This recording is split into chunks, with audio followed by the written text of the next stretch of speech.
hindi lumingon sa pinanggalingan ay kailanman hindi makararating sa paroroonan. Isa sa mga katagang winika ni Dr. Jose Rizal, ang ating pambansang bayani. Oh, partner, nandiyan ka pala. Hey partner, kamusta? Ano ba ginagawa natin dito sa Kulayo ng Subic, partner? You know what, partner? Today, we are commemorating the 126th death anniversary of our Philippine national hero, which is Jose Rizal, partner. And we are here at Kulayo ng Subic.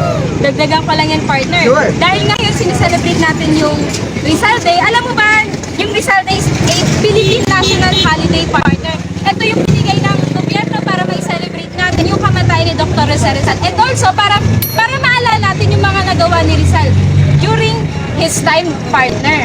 Alam mo ba yun? Siyempre naman, partner. Anyway, partner, ready na kaya sila sa pangmalakasan ng question? Oo nga, partner. Tingin mo ba masasagot ng mga K-Nations yung mga question natin, partner? Yes naman, partner. Pero sa tingin mo, ready na ba ang ating prizes? Tawagin na natin? Okay natin? Sex Bomb Rain, pasok! Wow! Ang taray, partner! Sex Bomb Rain, ready na ba ang ating pa-prize para sa ngayon? Ready na, syempre. At dahil pagkapagsagot ng ating mga K-Nations ay makakatanggap mo ng mga surprise prizes. Yes naman, partner. Teka, partner. Tayong tatlo lang bang ikot sa Kulayo ng Subic? Wait lang, partner ha. Tawagin ko kaya sila. Ayan, kompleto na tayo. Pero model yan.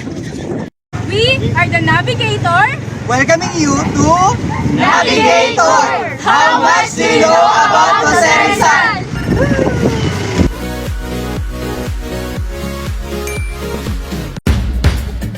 Ang pangalan nyo? Mark Justin po. So, anong course po? BSN Soxal, second year. Shake muna, shake. Paano ulit? Shake talaga. So, let's start. Bunot ka na kay partner.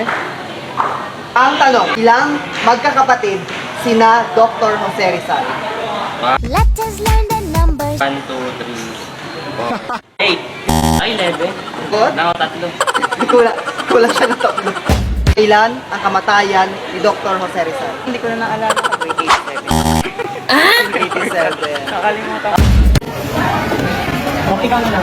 Bakit ito pa kasi ako? Wala kung anong John. Alam ko lang yung magaling. Ayun! Yun yung talunte. Yung mga talunte. Kakabalik sa'yo. Yun yung Ang sikreto ng mga magagalang. Alam mo,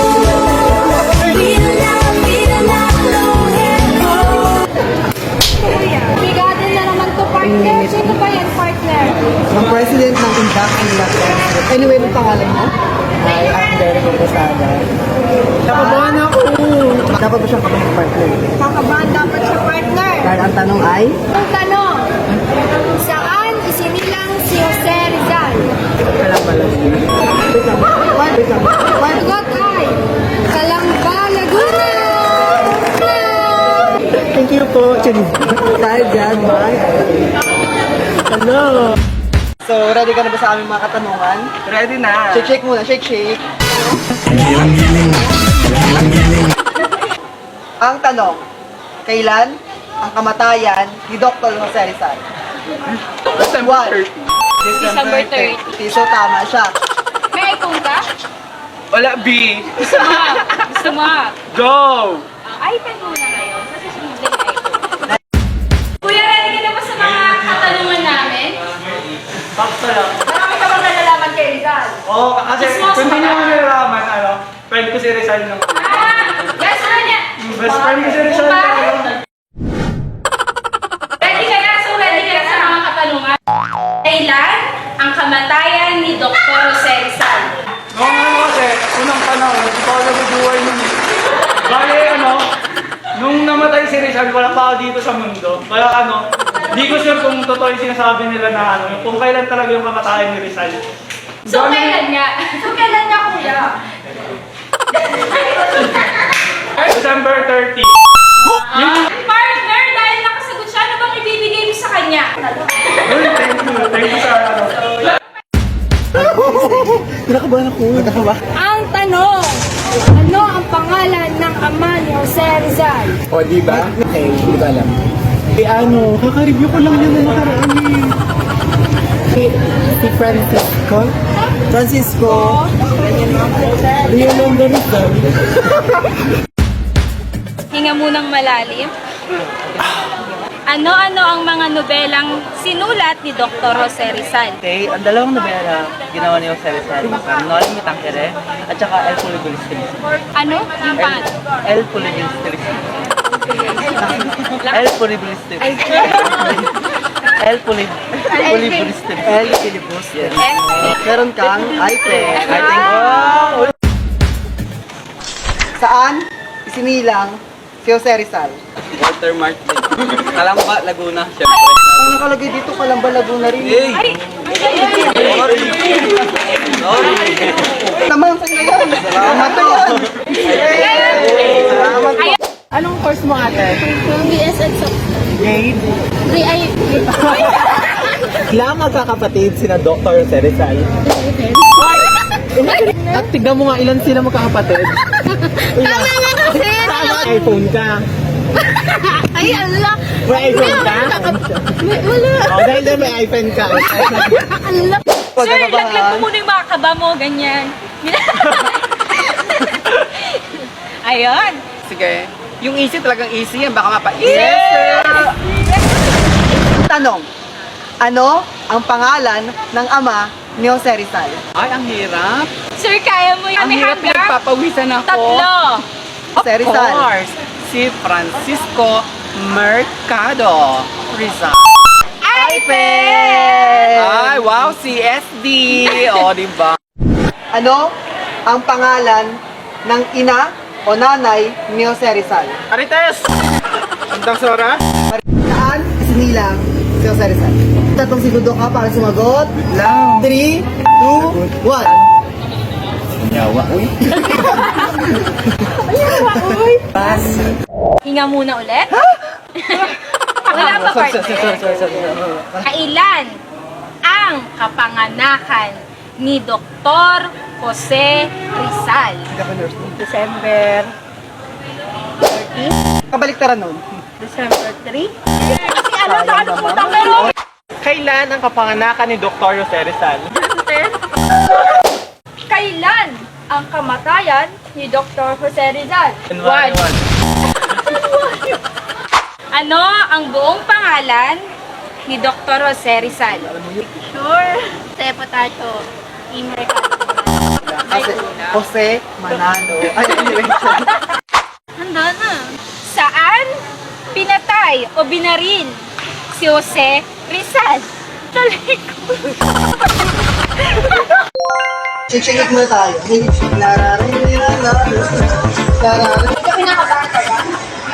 Hindi. Ang system lang yan. Ano ang ibig sabihin ng Noli Me Tangere sa Wikang Filipino? Ano ba yun? Ba yun? Ano ba yun? Pwede pa ulit? Pwede pa ulit? Okay. Salin. Nag-book mo sa inyo. Hirap naman pag with emotion. Hindi ko kaya, pero tama yung sagot. Okay, may next question pa ba kayo? Yes, at dahil Kasi ano kasi ako alam niyo naman na dahil yan. ito. Shout out po kay Ma'am Tex. Super pinag-igayan ko po mag-review kaninang madaling araw. Ano ang pangalan ng kaklase na hinamon ni Rizal ng away? Basta ko na sa lahat, hindi ko alam na nakipagsusundo ang balas na. Hindi ko talaga alam kasi ito. Baka si Moses. Nakakasaway din kasi ito eh. Shout out kay Jerry kung mag-episode tayo tonight. Thank you so much. Ano ang pangalan ng alagang aso ni Dr. Jose Rizal? Moses! Sino ang kapatid ni Rizal ang namatay dahil sa ketong? One. Ang balas na siya daw. Hindi ko nasagot na huwag niyo ko i-judge ha. Diyos ko Lord, ano ba ito? Ano ang ibig sabihin ng Noli Me Tangere sa Wikang Filipino? Huwag ka magsalita. Wow. Ay, taray. Sino ang kapatid ni Rizal ang namatay dahil sa keto? Si Joseph. Kasi si Joseph, di ba? ba? Kapatid na si Doc. Sino ang kapatid ni Rizal ang namatay dahil sa ketong? Si Concepcion. Ang galing partner! Ang gabi Concepcion. Thank you. Hinga munang malalim. Grabe na. Ano ang pangalan ng kaklase na hinamon ni Rizal ng away? Si Pedro? Wow. Chismosa ako.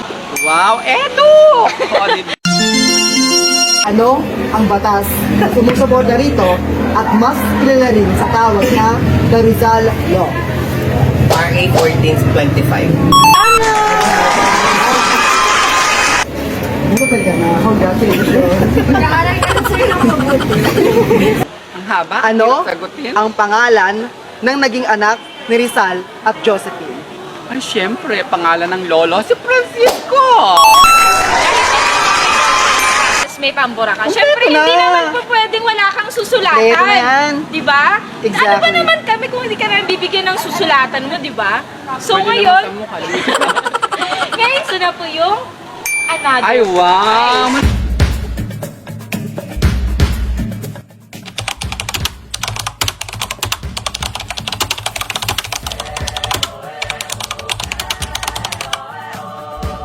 Magiging sagot ko dyan is opo. Kahit ano mangyari is, kabataan pa rin ang susunod na henerasyon. Hindi naman magtatagal lahat na paano ng mga naiiwanan ng panahon kasi hindi naman na ito ang oras kundi patuloy siya. Kumbaga, kung sinong papalit sa ating mga naging pioneers ng mga nauna is yung mga kabataan din. Na kahit ano mangyari, sila pa rin na magiging pag-asa. Ang direksyon ng magiging mundo natin is nasa kabataan pa rin. Kaya kahit anong gawin natin, balibalik tariman na natin, tanongin pa ba na tayo karapat dapat pa sila? Hindi natin masasabing karapat dapat ba o hindi. Sila talaga yung pag-asa, walang iba. Bakit? Bakit ba? Hindi, naniniwala ako na mga kabataan ang pag-asa ng bayan. Pero magiging pag-asa lamang sila ng bayan kung ang mga mas nakatatanda sa kanila patuloy na gumagabay sa kanila sa wastong landas.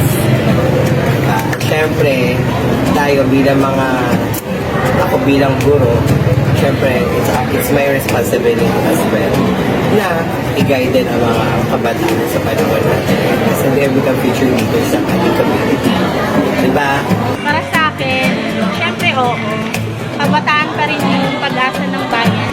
Kasi nga, katulad nga ng pananaw ko lagi, kapag matanda na kasi, wala nang time, wala nang lakas. Pero sa kabataan, meron kang, nasa iyo lahat yung oras, nasa iyo lahat yung power.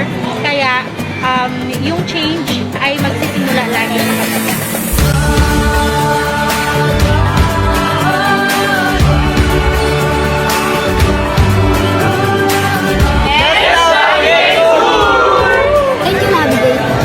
Thank you, Navigator.